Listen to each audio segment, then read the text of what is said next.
but emotions flared outside the court. In a show of solidarity, this local group wants the accused released. We're not going to leave this court unless and if only that our people are released. Yes. And our lawyers must do the right things inside there. Yes. Must negotiate with our judiciary. Yes. Even if we fail today, we'll go to Concord. We'll go to the highest court of this country. Yes. And even if Concord doesn't listen to us, we'll go to ICC. Yes. We are not scared to sacrifice our last cent just to build African unity. South African people are very welcoming and very decent and very human. But there are few individuals, especially politicians, who use this kind of situation for their own political mileage and exploit the situations. The police have a right to conduct their jobs. In fact, we are happy whenever we see the police conducting this kind of raids, but it should always be under the confines of the law. Courts, evictions and home affairs, the legal front of xenophobia. They say the law is meant to protect everyone, but for many migrants and asylum seekers in South Africa, the law has become another weapon used against them. Evictions, arrests, deportations, all in the name of order. But is it justice or is it xenophobia written into policy? Welcome back to Inquiry It's Time. In episode 4, we saw the human cost of xenophobia in Alexandra Township. Today, in episode 5, we move to the courts and corridors of power, where immigration policy, evictions, and law enforcement collide with human rights. From Gauteng Premier Panyaza Lesufi promising to demolish informal settlements, to the DA-led city of Cape Town cleaning out foreigners from hijacked buildings, to Home Affairs tightening the screws, the battle is now fought on legal grounds. But who really wins and who loses? Evictions and court orders. The Western Cape High Court recently gave the green light for evictions notices to be served on foreign nationals living in large tents on state-owned land. In Gauteng, Premier Panyaza Lesufi has vowed to demolish over 400 informal settlements, claiming the majority of residents are foreigners. His words were blunt. The people that will remove, we don't know where they should go. They must go back where they came from. But here's the question. When courts and leaders treat migrants this way, does it solve unemployment and service delivery? Or does it simply push poor people, South African and foreign alike, deeper into desperation? Judge Daniel Tulare ruled that the city had the right to uphold bylaws and to ensure that everyone could move around without difficulty or intimidation. He's given the city 7 days to execute the order, which must be delivered in languages understandable to the group of refugees. The foreign nationals have a month to state why the interim order shouldn't be made final. They've been living near Green Market Square since being forcibly removed from the United Nations Refugee Agency offices. They're demanding to be settled in other countries because they don't feel safe in South Africa, they say. The role of Home Affairs. Home Affairs sits at the heart of the immigration debate. Yet reports of corruption, unlawful arrest of asylum seekers, and backlogs in processing refugee applications continue to mount.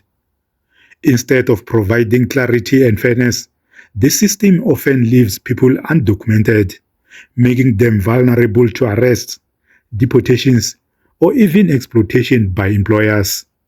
A dysfunctional Home Affairs doesn't just fail migrants, it also fuels anger among South Africans who see chaos instead of order and blame foreigners for the government's own inefficiencies.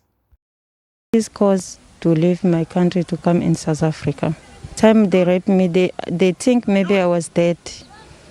They left me like that, and then some women pick up me in my house to save me to her house. After two or three days, I was find myself in a hospital. Mkeo is also married to a Burundi asylum seeker, and together they have 2 children. Both children attend school, but her oldest child, a 16-year-old daughter, born in the DRC, has not received her asylum papers.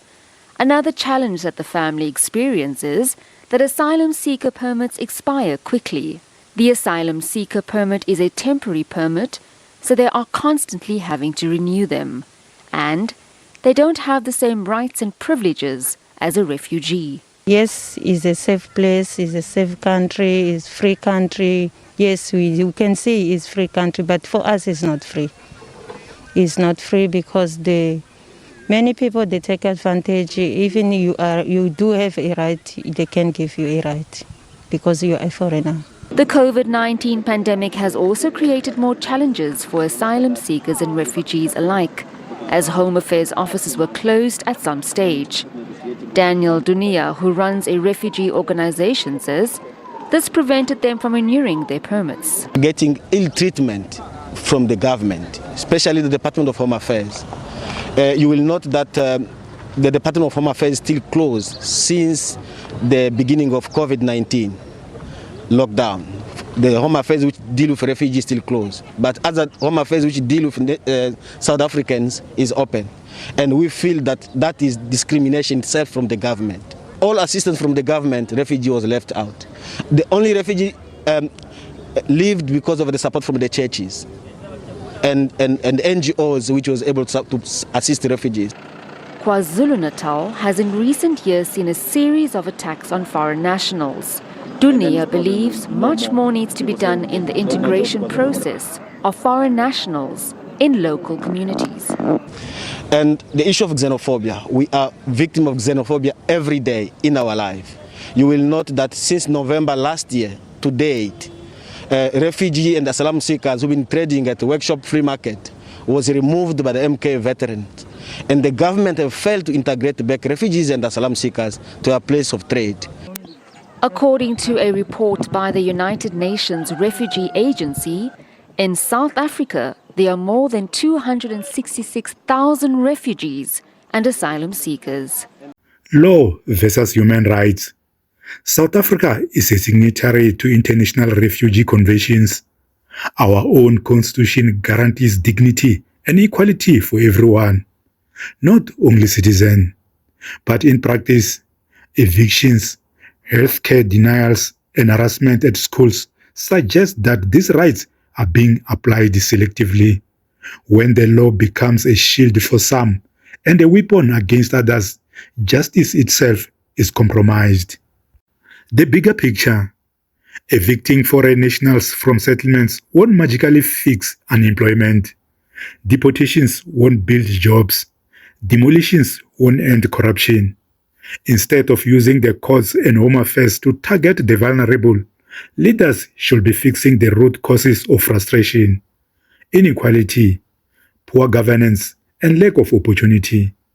Until then, scapegoating foreigners through legal processes will only deepen divisions. The courts, the police, Home Affairs, they all have power.